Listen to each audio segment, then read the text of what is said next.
The story I want to share with you started when I joined a project to raise awareness for the mineral sector in the Democratic Republic of Congo.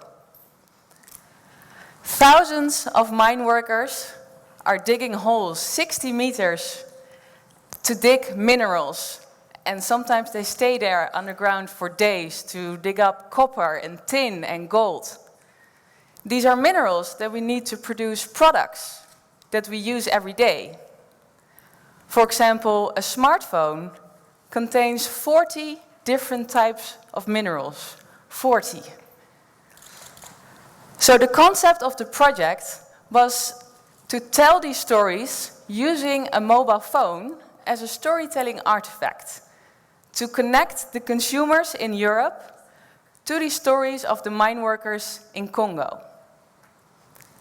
And I was very excited to be part of that project because as long as I can remember, I'm always interested in fair trade and everything related to sustainable development. I've been working for NGOs and in media as an activist.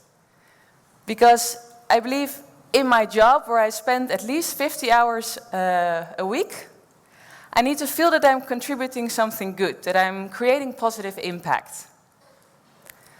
So, if you would have told me a few years ago that today I would be working for the smartphone industry, I would not believe you.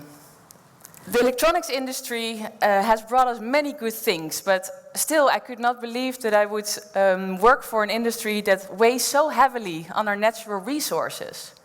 The electronics industry is the third largest consumer of gold worldwide, after the jewelry and the financial sector. And also the electronic waste piles that we are creating. So I would not see myself work for that a couple of years ago. Secondly, maybe even more importantly, why I would not imagine myself work for the electronics industry is because usually technology and we don't really get along that well.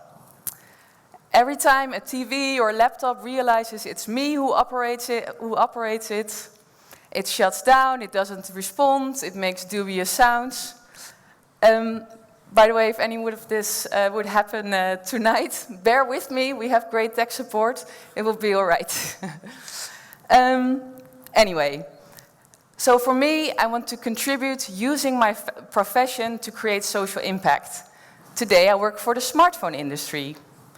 Before, I would not have believed that these two elements could add up. But it started when I joined this project to raise awareness for mineral workers in Congo.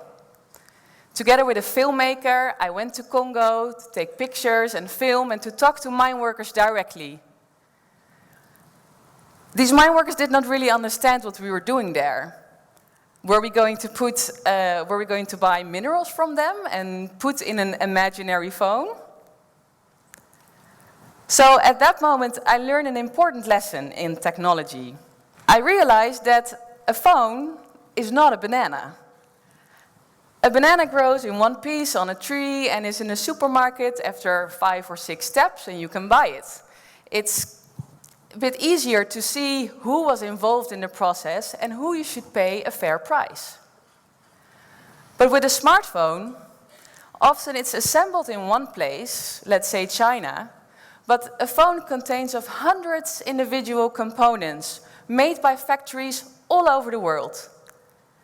And in turn, these factories have suppliers, that again have suppliers, and so on.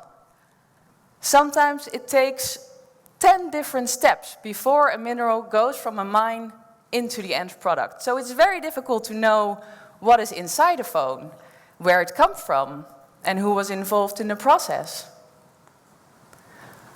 So the project evolved, and gradually we started thinking more often, what if we would actually make a phone ourselves? Would we then be able to understand these global dynamics better? Would we be able to make decisions that are better for the people involved? What if we would make a smartphone while putting social values first? And in 2013, we started to put this idea into practice. And with a handful of people that never made a phone before, we started a social enterprise. At the end of the first year, already 25,000 people had bought our smartphone.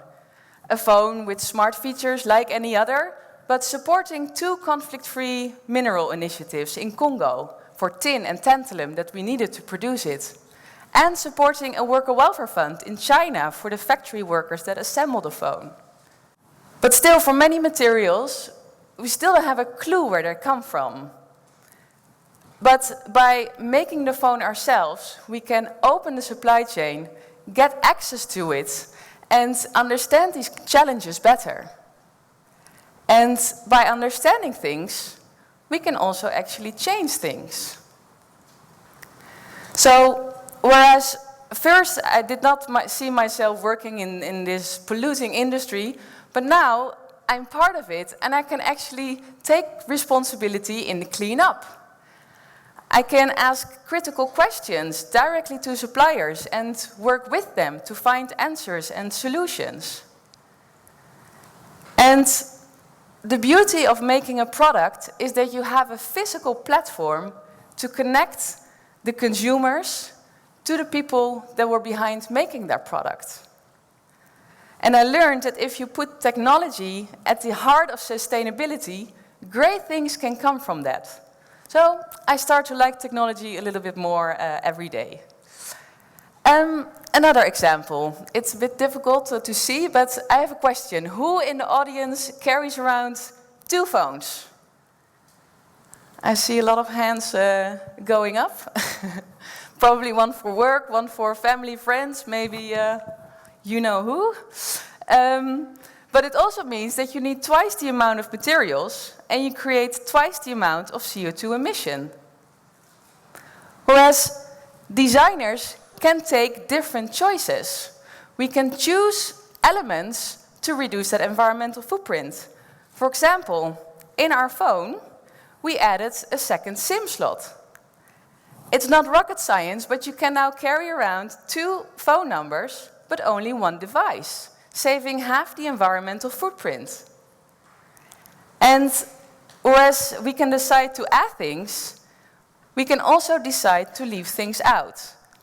In our case, for example, we don't include a charger, encouraging people to use one that is already lying around in a drawer at home somewhere. And this can save products from unnecessarily ending up in landfills, such as Ghana. Some time ago, I went to Ghana to visit one of our business partners. He is working hard to fight electronic waste in his area. E-waste can be very hazardous if dismantled incorrectly. And in his city, there's this marketplace nearby a lagoon where people are dismantling discarded electronic devices in a very hazardous way, causing problems for the health. And my business partner told me that the lagoon used to be full of fish, but when I was there were none. So at the marketplace, I saw these guys sorting through these piles of chargers, brand new chargers. It turned out they had a production failure and they had never been used and they could never be used. So these guys were trying to get copper out of it. It's a process called urban mining, where you get materials out of existing products. And they use basically whatever they can to do so. For example, here you see a guy using an old monitor of a computer as a bucket to scoop in the chargers so he can more easily carry them around. And then they bring this to the shores of the lagoon where they set the whole thing on fire. What remains in the mud is burnt plastics, and the toxic fumes cover the entire marketplace and the people living nearby it. And what comes back is this smoldering pile of copper wire. And it's great, of course, that these guys found a way to reuse the copper, but to think about all the energy and the materials that have gone into the original making of these chargers, shipping them all over the world to end up unused in a lagoon burned in Ghana. And it's exactly for these reasons and for these situations that we need to rethink our responsibility towards technology and the way we design our products. As industry, we can decide to make products in a way that you can repair them more easily. Because if you can repair your products, you can keep them longer, you can maintain them, saving the environmental footprint without compromising on quality. Because, for example, even I could fix this phone. Let's say, if my battery runs slow, I could decide to buy a whole new phone, but why would I spend all that money on new materials when I can also just replace the battery? Or what if I would accidentally drop my phone and the screen cracks? I can just replace the screen. And going further, even I could replace modules such as the camera here or the microphone here, because the design encouraged me to do so. It enables me to grab a screwdriver and rethink what I want to make of this piece of technology. I can use it more responsibly. And the great thing about it is that ever since we started, we had a big community of people supporting us. But ever since we decided to combine our social mission with a commercial product, these people could do much more. There are now 100,000 people walking around with this phone. They can flip it out of their pockets and start talking about solutions and how working together can actually create positive change. These are 100,000 conscious consumers that are now out there making other consumers more conscious. And this creates a market demand, including different values and different motivations for us to buy products. And of course we cannot change the world overnight or make a product so complex, 100% fair in just 3 years' time. So still, I'm part of an industry that is problematic on many fronts. But I'm also super proud to be part of it, because now I can actually take responsibility and try to clean it up, to make things better. And I want to end with a wish for you all, that if you are looking for a new horizon, don't start looking for a new job. Look at your current industry and the job you're already in. Find whatever you can find is negative and try to turn it into something positive. Good luck.